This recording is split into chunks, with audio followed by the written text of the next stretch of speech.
Hello and welcome to the Hebrew of the Week. So, where are we? We're in Ruth chapter 2. Boaz has said, let her take whatever she wants. Ruth has gleaned about an ephah, and now she's excited. This may not be an appropriate image, but I have a hen that when she's laying, and she comes out for about 20 minutes to eat and drink, she comes running at me. What good stuff do you have for me? Well, I have time. And then she sprints right back. Anyway, maybe that's not appropriate. But anyway, Ruth, by the way, by the end of the verse, we realize that she has already had hers before she goes to Naomi. So maybe it's not quite so urgent to get to Naomi. But all of that is to say, Ruth is like, I got an ephah. I got barley. Here, there's some for you too. Let's see what we can do in this verse, 2:18. See if you can pronounce the Hebrew. Here's my attempt. Vatisa, vatava, ha'ir, vatere, kamota.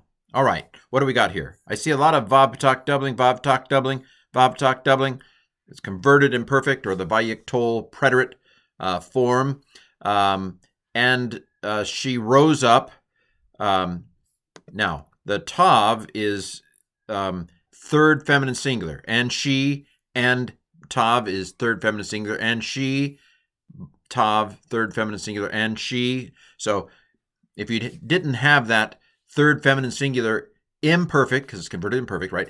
If you didn't have that third person singular imperfect performative memorized, hopefully by the end of this verse you will. Tav, third feminine singular. And she rose.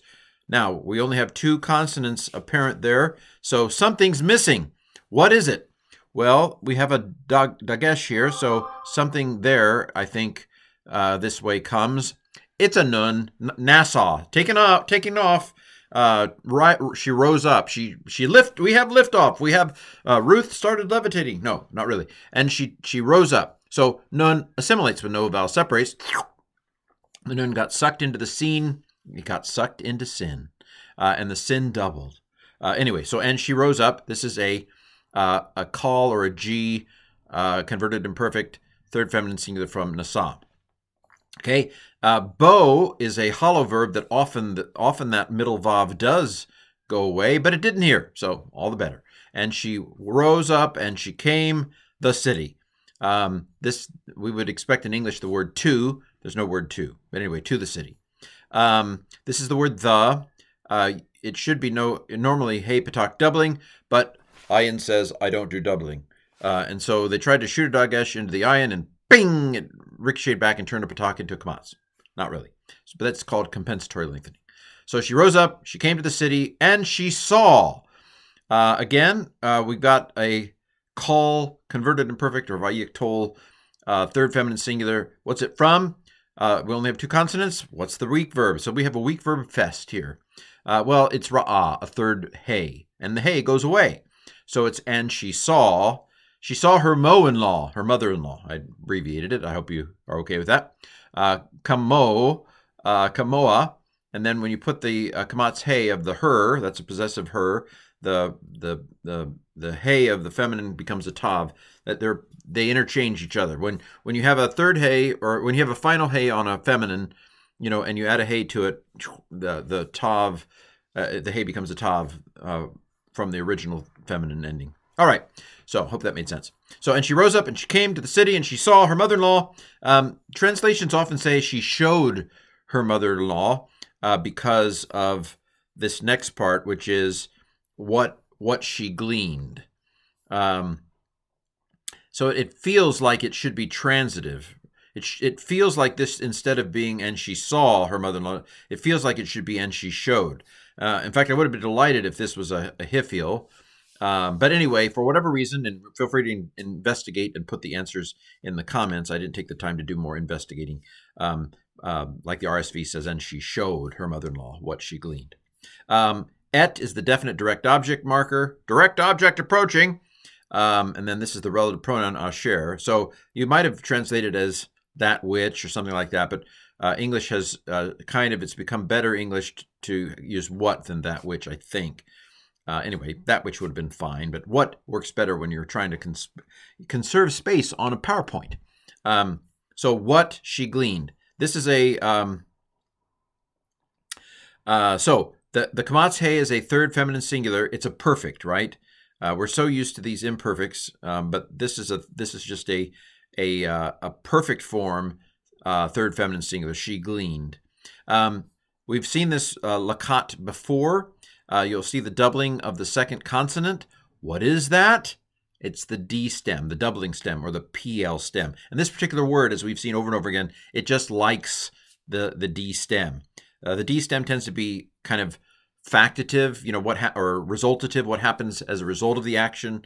So after you've gleaned, you got stuff. And I'm probably overreading it. It just likes the D stem. Look it up, and a dictionary will tell you what a word means in a particular stem.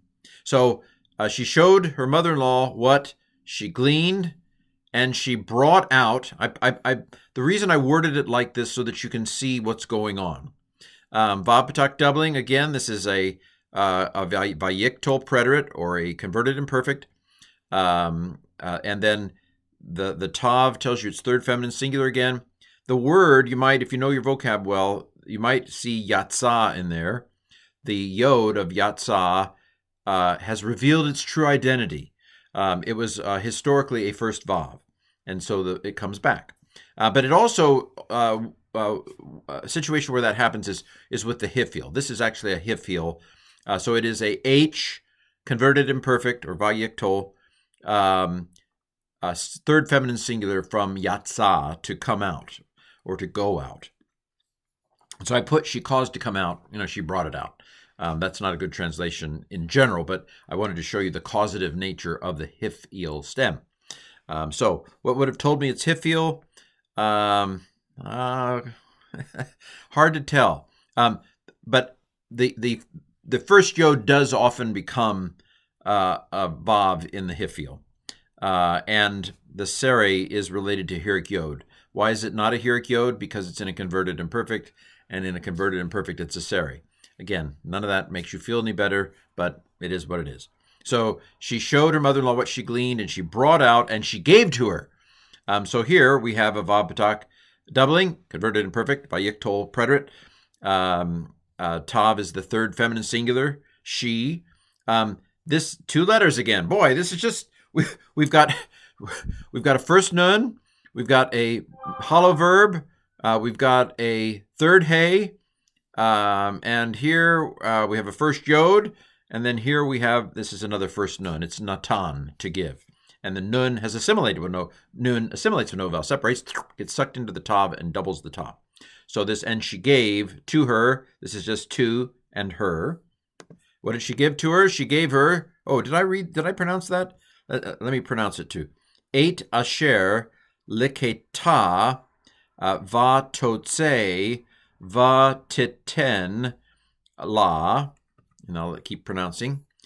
Et asher, again, ho tira mishavta.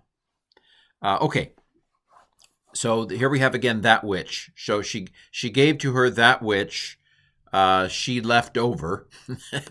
Well, that's not very nice. You should have given to her first, Ruth. She's your mother-in-law. She's older than you are. You should give to her first. But apparently, I don't know, maybe Ruth ate along the way, kind of like me and McDonald's fries. By the time I get home, they're gone. But anyway, she gave to her what she caused to be left, or what remained, what she had left over. Kamatse is a third feminine singular. This is the word, what is this? This is yatar is the word. Another, again, this is a Hiph'il stem. It actually has the H there. So it is or the hey. So it's a H, third feminine singular, perfect, from yatar. And in the H, a first yod sometimes reveals that it used to be a first vav, historically. Okay, so she caused to be left, or rather what she had left over, what had remained from her fullness, what was left after her satisfaction, after she'd eaten some, after she was satisfied, in other words. Mem, hirik, doubling is min, the preposition min, that's where the from comes from, but nun assimilates with no vowel, separates, and we have a doubled sin again from the nun of min, from. Kamatse, we've seen this earlier in the verse, is the possessive her. her satisfaction. She gave Naomi what was left after she was satisfied. Okay. What else do I have to say about this verse? Well, fun verse, right? Great verse. And hopefully you've been with me long enough that you can actually see what's going on here. It's very understandable. And let me end as I do with a plug for my book, Biblical Hebrew for the Novice. Covers all the basics of Hebrew. Doesn't expect you to memorize yet because it does all the interlinear, draws on the interlinear for it. I'd love to finish this out, but a lot of people aren't buying it. So I'm not very motivated to finish it out, to be honest, because people aren't buying it. If people would buy it, I'd be motivated. But here's the link for the ebook.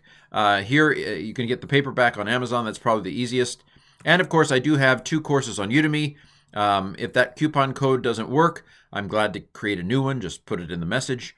And I also have this is for the Biblical Hebrew for the Novice that gives you in PDF form all of these, all the chapters in the book that I wrote. But also there's another Hebrew book, Learning Hebrew Inductively through Jonah. Starts with verse 1, goes through all of Jonah. Well, that's enough for now. This has been the Hebrew of the Week, Ruth 2:18.